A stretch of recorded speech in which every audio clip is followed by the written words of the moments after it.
أعوذ بالله من الشيطان الرجيم بسم الله الرحمن الرحيم يوم يأتي لا تكلم نفس إلا بإذنه فمنهم شقي وسعيد. اس دن جب وہ دن آئے گا تو کسی کو کلام کرنے کی اجازت نہ ہوگی مگر اس کی اجازت کے ساتھ. یوم یاتی جب وہ دن آئے گا لا تکلم نہ کلام کر سکے گا نفس کوئی نفس الا باذن مگر اس کی اجازت کے ساتھ.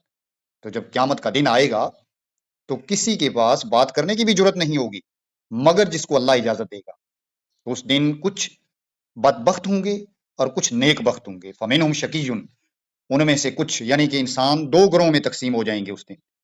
کچھ بدبخت ہوں گے کہ جنہیں جہنم میں داخلے کا حکم ملے گا جن جہنم میں پھینکا جائے گا اور کچھ نیک بخت ہوں گے کہ جنہیں جنت میں داخلے کا پروانہ مل جائے گا. تو جب وہ دن آئے گا کسی کو بات کرنے کی ضرورت بھی نہیں ہوگی مگر یہ کہ جسے اللہ نے اجازت دی. تو پھر کچھ لوگ اس دن بدبخت ہوں گے اور کچھ نیک بخت. تو کفار کا عالم یہ تھا کہ یا تو وہ آخرت پر ایمان ہی نہیں رکھتے تھے اور اگر ان کو یہ بات سمجھ آ بھی جاتی تھی کہ اس دنیا کے بعد بھی ایک زندگی ہے تو پھر وہ یہ سمجھتے تھے کہ ہم نے جن کی ساری زندگی عبادت کی ہے جن کے نام کے چڑھاوے چڑھائے ہیں جن کے آستانوں پر ماتھے ٹیکتے رہے ہیں جن کو اپنے ہاتھوں سے بنا بنا کر ہم ان کے گلوں میں ہار ڈالتے رہے ہیں جن کے سامنے ہم جھکتے رہے ہیں جن کے نام کی دیگیں پکاتے رہے ہیں جن کے نام کے چڑھاوے چڑھاتے رہے ہیں وہ ہمیں بچا لیں گے وہ ہمارے کام آئیں گے وہ اللہ کے دربار میں اڑ کر بیٹھ جائیں گے. تو یہ قرآن مجید سے ہمیں ثابت ہے کہ اس دن کسی کے پاس بات کرنے کی بھی ضرورت نہیں ہوگی. وہاں تو کسی فرشتے کو بات کرنے کی ضرورت نہیں ہوگی.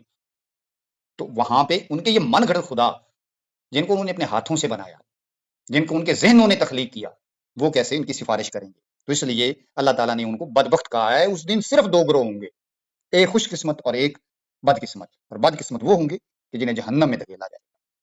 فَأَمَّا الَّذِينَ شَقُوا فَفِي النَّارِ لَهُمْ فِيهَا زَفِيرٌ وَشَهِيقٌ. اور رہے بدبخت تو وہ دوزخ میں جائیں گے.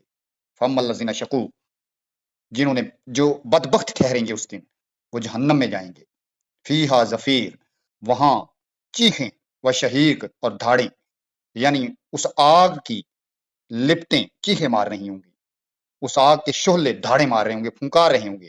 دوسرا اس کا مطلب یہ بھی ہو سکتا ہے کہ وہ جہنمی گرمی اور پیاس کی شدت سے ہانپ رہے ہوں گے اور پھنکارے مار رہے ہوں گے. اور ایک ترجمہ اس کا یہ ہو سکتا ہے کہ جہنم کی آگ اور اس کی لپٹیں اس کی آواز اس طرح سے ہوگی کہ جیسے چیخ رہی ہو اور دھاڑے مار رہی ہو.